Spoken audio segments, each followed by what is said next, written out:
अरे 1.5 घंटे से खड़ा हूँ लेकिन ये एसटी नहीं आ रही है। और ये भीड़, इतनी भीड़ में तो जगह मिलना भी मुश्किल है। और आधे से ज्यादा तो बुढ़िया ही यहाँ पर। ये एसटी आ रही है। थाम। अरे पहले रुकने तो दोगा तो। अबे नीचे आएगा तो पूरा चींगर जाएगा। हट बाजू को।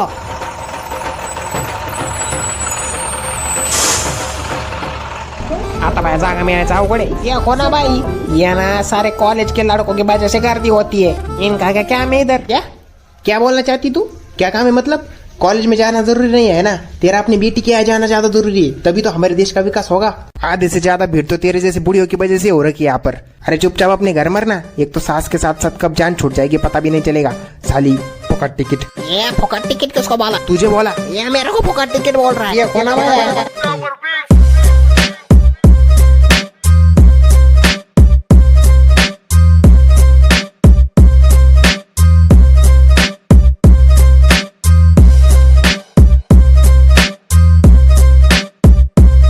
तो आपने भी कभी न कभी एसटी से ट्रैवल तो किया ही होगा और कुछ लोग तो रोज ही करते होंगे। उस वक्त आपको किस किस सिचुएशन से गुजरना पड़ता है ये तो सिर्फ आपको ही पता है। एक तो भीड़ की वजह से जगह नहीं मिलती बैठने के लिए, और अगर मिल भी जाए कोई आकर खिड़की से कुछ चीजें अंदर फेंक कर जगह बुक कर लेता है। सारा घर की एसटी समझ रखी क्या? अरे पड़का किसका है? इसको डाल देता हूँ पीछे की सीट पर। ओए मेरी जगह है उधर। क्या? मैंने उधर एक स्कार्प डाला था। स्कार्प? कहीं उस पड़के की बात तो नहीं कर रहा? लेकिन यहाँ पर तो कोई स्कार्प नहीं है। झूठ मत बोल, मैंने उधर ही डाला था। ओए मेरे को नहीं पता किधर है, चाहो तो खुदा कर देख लो। अरे किधर गया? अरे भागवान चलो जल्दी, ऊपर चल के देखना पड़ेगा किधर गया। तेरी बहन की बेटी नहीं दिया था तुझे। वैसे ही कुछ मुश्किलों के बाद मुझे जगह तो मिल गई बैठने के लिए, और मेरे पास में एक बंदा आकर बैठने वाला था। तभी एक अमीर घर की बुढ़िया पीछे से आकर छुपके से बैठ गई। अमीर घर की बुढ़िया शक्ल से ही किसी थर्ड क्लास टीवी सीरियल की विलन लगती है। वैसे घर में तो इनको कोई भाव देता नहीं है, लेकिन बाहर बड़ी शानी बनी फिरती है, जैसे कि सब कुछ इसके बेटे का ही है। और बोलने में भी इतना शुद्ध बोलेगी, आधे शब्द तो नाक से ही निकल आते। साली बुढ़िया तेरी। थोड़ी देर बाद, ए सुन, मेरे को उधर बैठने दे। अरे नहीं बैठना इधर ही, क्यों जा रहे उधर? थोड़ी देर बाद फिर से, मेरे कमर का ऑपरेशन हुआ था इसलिए बोल रहे थे। लेकिन ठीक है बैठो, मैं बैठता हूँ उस साइड। और ऐसा बोलकर जैसे मैं अपनी सीट से उठा तभी बुढ़िया ने फटक से उधर सरक कर बुड्ढे को अपने पास बैठा लिया। मतलब वो बुड्ढे को अपने गोद में बिठाने के लिए साली मुझे झूठे कारण दे रही थी। साली ये बुढ़िया अपने आप को समझती क्या है? एक तो उस इंसान की जगह पर आकर बैठ गई और मेरे को भी झूठ बोलकर उठाया। भलाई का तो जमाना ही नहीं रहा। ये तो मुझे साइड में सीट खाली मिल गई उस बुड्ढे की, नहीं तो मैं ऑपरेशन की हुई कमर तोड़ देता तेरी।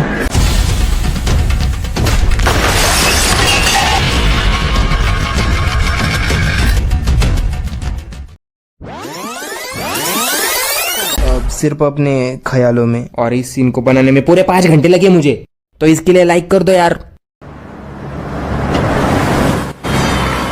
पूरी एसटी में तुम्हें ऐसे अजीबोगरीब लोग देखने के लिए मिलेंगे ना, जैसे ये इस धरती के तो है ही नहीं। अरे ये क्या हो रहा है? ये कैसे लोग हैं? कहीं ये दूसरी दुनिया में तो नहीं आ गया मैं? वैसे अपनी वाली दुनिया भी ऐसी ही है, मतलब ये भी अपनी दुनिया है। भैया अरे सॉरी, कहीं लगी तो नहीं ना आपको? क्या? एक तो दफ्तर सर पर गिरा दिया, ऊपर से मेरे को पूछ रहा है लगी तो नहीं। मेरे को पूछ रहा है लगी तो नहीं। ये कौन है? अब मेरे को ही पूछ रहा है लगी तो नहीं। लाज आई क्या ला? कम से कम इंसानियत के नाते पूछा तो सही, लेकिन बुद्धि वही बात रटी जा रही है। दिखाई नहीं देता क्या? हट बाजू को। ये अभी आवड़ा किधर से आकर बैठ गया इधर। ये तो साला पैसा देकर एसटी से जाओ, ऊपर से इनके मुंह का पास लेना पड़ रहा है इधर बैठ के। ये तेरे को समझ में नहीं आता क्या? साला दारू पीकर आ गया, बैठ गया इधर बगल में। तेरे घर में माँ बहन नहीं क्या? अबे बुड्ढे तू क्यों अपने गटर का शटर खोल के बैठा है? प्रश्न नहीं करता क्या घर में?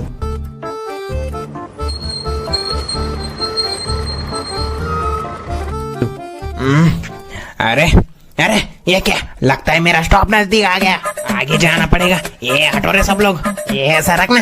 अरे चाचा जी इधर पैर रखने की भी जगह नहीं है, आगे क्यों आना है? अरे मेरे को उतरना है इधर। किधर? इधर माड़ीवाड़ा बस स्टैंड। अरे वो अब 1 किलोमीटर दूर है, और उधर बस रुकने के बाद तो सभी को उतरना है, तो सबके साथ उतरो ना आप भी। आगे आकर गर्दी करने की क्या जरूरत है? ये बच्चे 50 साल हो गए मेरे को एसटी से घूम रहा हूँ। साला कल पैदा हुआ तू और मेरे को सिखा रहा है एसटी के नियम। अबे बुड्ढे 50 साल जिंदगी की एसटी में घुमा है ना, अब चुपचाप घर बैठना। इधर एसटी पर बोझ बनने की क्या जरूरत है? साला काम तो कुछ होता नहीं तुम लोगों का, फुकट का टिकट दे तो चले किधर भी मोटा के। काम नहीं होता है? अभी गाय चप लेने आया है मैं इधर। सालो इस उम्र में तुम लोग हमको गाय चप लेने से भी रोकोगे? अरे कितना जुल्म करोगे बुड्ढों पर। और किसी पे उधार नहीं रखता हूँ, आज भी अपने पैसे से खरीद कर खाता हूँ। साला बात करता है, बात करने की तमीज नहीं है तेरे को? तमीज? अभी दिक्कत हो तमीज।